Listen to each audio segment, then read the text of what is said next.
Assalamualaikum warahmatullahi wabarakatuh. Selamat siang semuanya. Baik, pada video ini saya akan menjelaskan uji statistik. Yang pertama uji correlation person, yang kedua Spearman rank order. Jadi ada dua yang kita pelajari. Yang pertama dulu ya.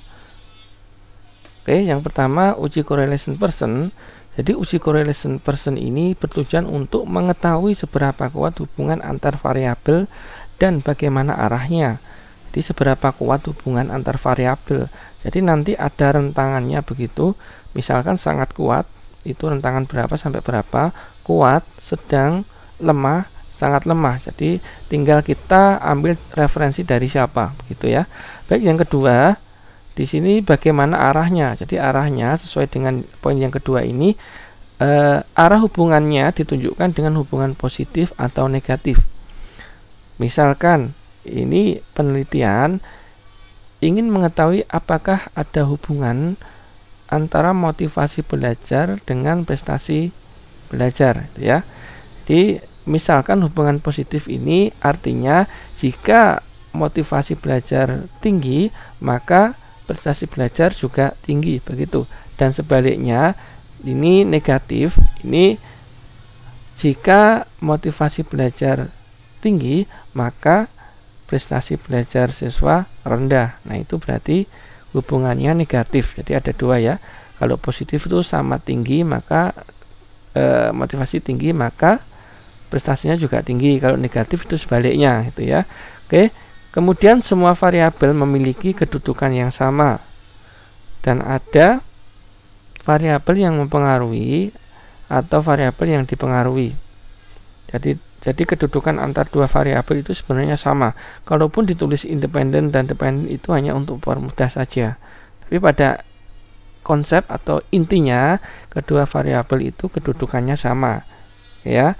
Kemudian data pada level interval atau rasio dan berdistribusi normal, ini syaratnya ya. Jadi kalau datanya ordinal apakah bisa? Tidak bisa ya. Jadi data minimal interval, atau lebih tinggi yaitu rasio, gitu ya. Kalau datanya ordinal ya nanti bisa menggunakan uji statistik non parametrik ya, yang akan kita bahas di video berikutnya. Kemudian data ini berdistribusi normal. Nah, ini syarat juga ya, karena uji correlation person ini masuk pada statistik parametrik, sehingga data itu juga harus berdistribusi normal. Untuk cara menguji analisis data dan menguji menggunakan SPSS sudah saya jelaskan pada video sebelumnya, silahkan dicari ya. Baik, ini ada contoh kasus terkait dengan uji correlation person.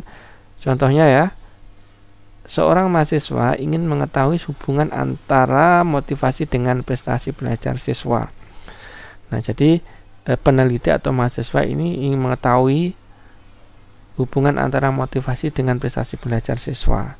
Kemudian untuk memperoleh data tersebut, mahasiswa atau peneliti ini membagi kuesioner kepada ini 15 ya, kepada 15 siswa, gitu ya.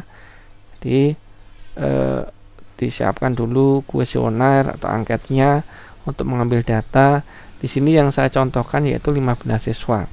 Ini contoh ya, nanti bisa dikembangkan sendiri. Kemudian setelah itu ketemu kasusnya, tentukan hipotesis. Hipotesisnya HO itu tidak ada hubungan yang signifikan antara motivasi dengan prestasi belajar siswa. Kemudian HA-nya ada hubungan yang signifikan antara motivasi dengan prestasi belajar siswa. Setelah hipotesis, kemudian ada dasar pengambilan keputusan. Ini ada dua juga ya, seperti materi sebelumnya.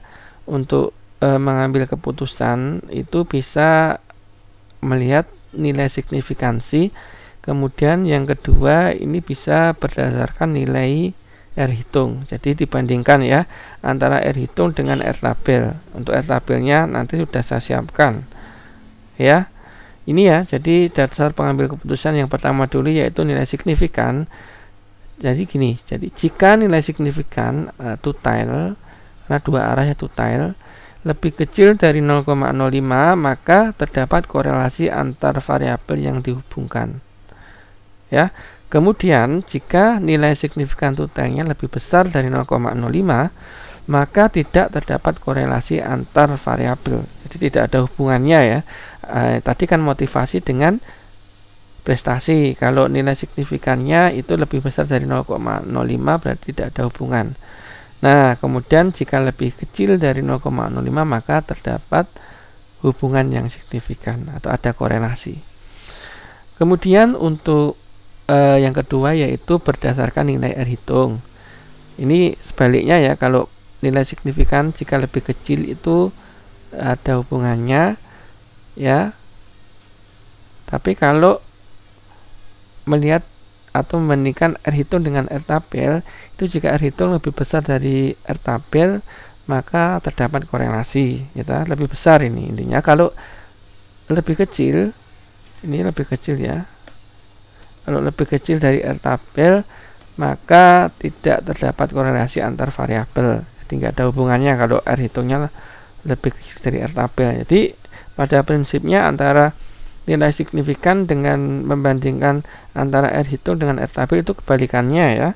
Kalau nilai signifikan ini jika lebih kecil, itu lebih kecil dari 0,05 itu ada korelasi atau ada hubungan. Kemudian kalau membandingkan antara R hitung dengan R tabel, ini jika lebih kecil itu tidak terdapat korelasi gitu ya.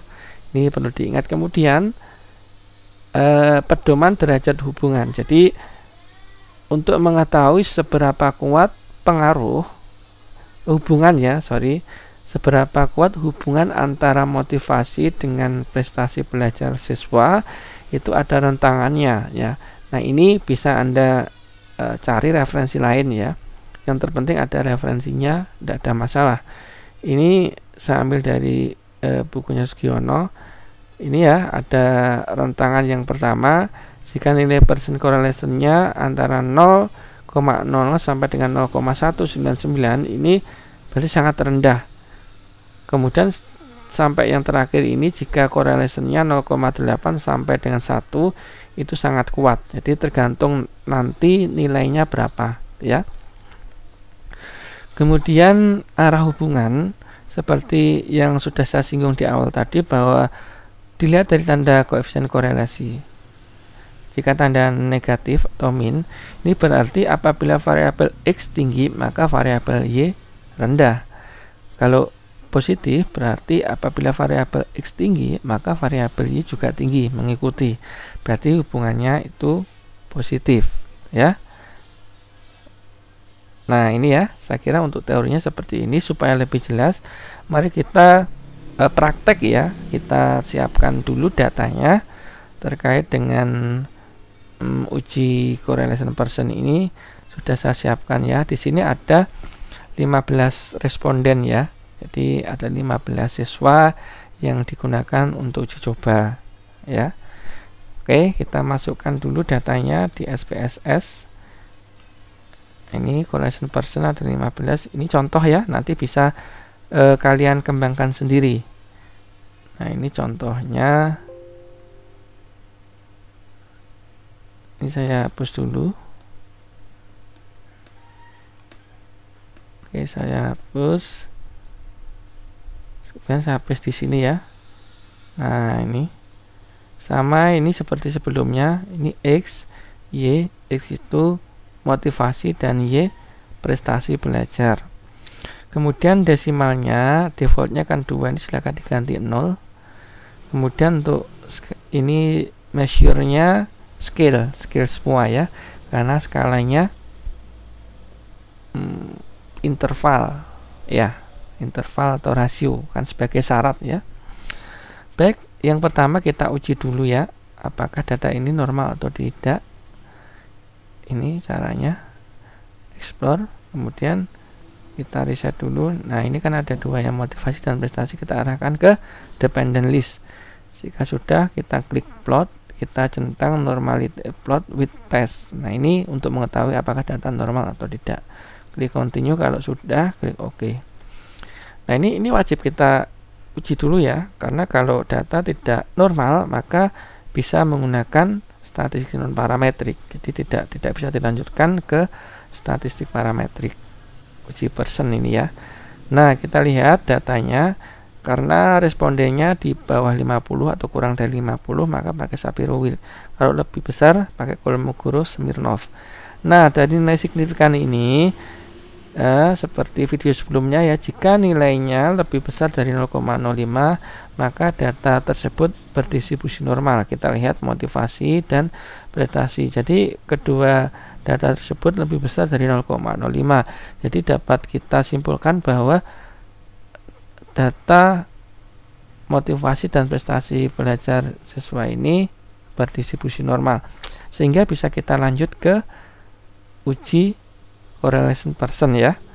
Baik, kita lanjutkan caranya bagaimana. Kita klik analyze, kemudian cari correlate di sini bivariate ya. Nah, correlate bivariate, klik OK. Nah, kita reset dulu. Nah, ini ya. Jadi data awalnya di sini, kemudian kita blok saja, kita pindahkan ke kanan. Untuk ini ya kita default aja, biarkan.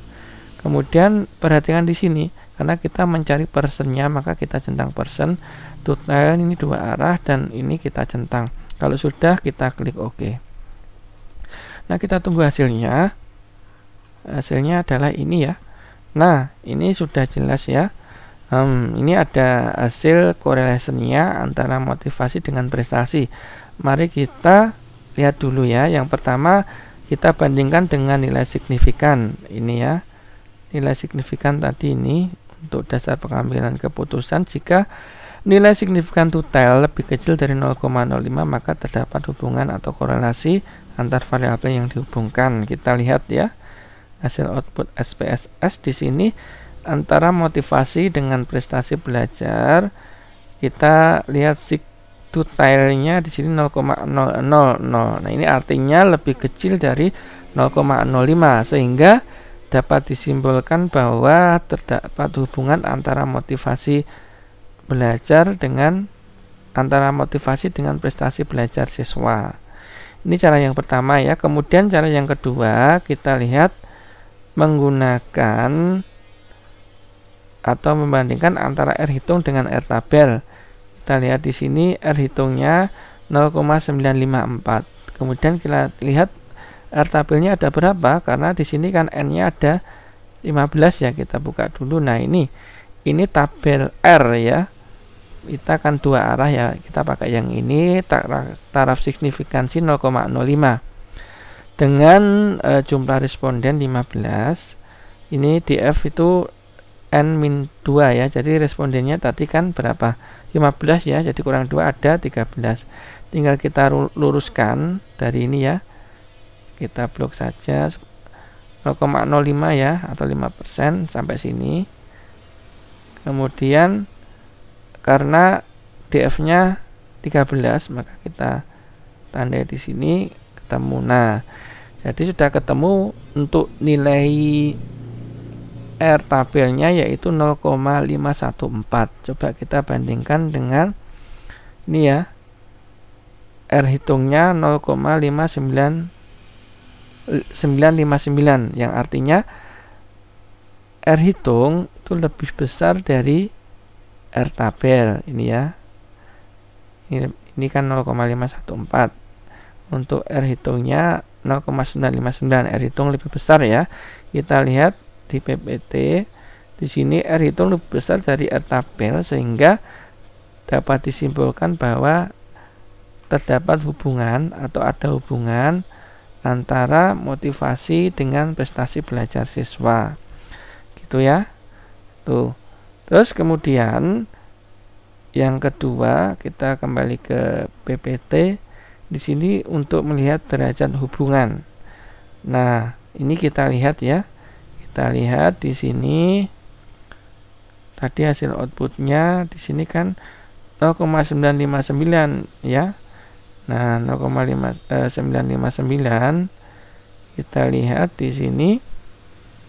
Nah, itu rentangannya antara 0,8 sampai dengan 1 ya. Artinya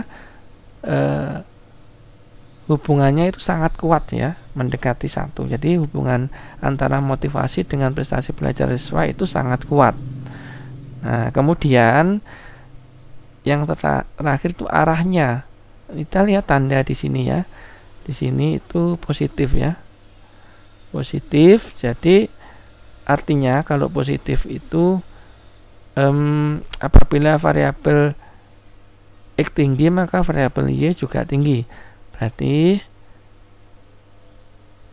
apabila nilai motivasi tinggi maka prestasi belajar siswa juga tinggi gitu ya. Jadi hubungannya signifikan ya dan positif. Baik, saya kira ini ya yang bisa saya sampaikan terkait dengan uji correlation person ya, bivariate ya, dengan jumlah responden 15 siswa itu ya. Jadi hasilnya berdasarkan hasil analisis ya menggunakan SPSS itu ada hubungan yang signifikan ya, dan rentangannya masuk pada penilaian sangat kuat dan hubungannya positif ya. Oke, itu yang bisa saya sampaikan. Kurang lebihnya saya mohon maaf. Bisa kalau ada pertanyaan bisa tulis di komentar, di kolom komentar. Terima kasih atas perhatiannya. Saya akhiri. Wassalamualaikum warahmatullahi wabarakatuh.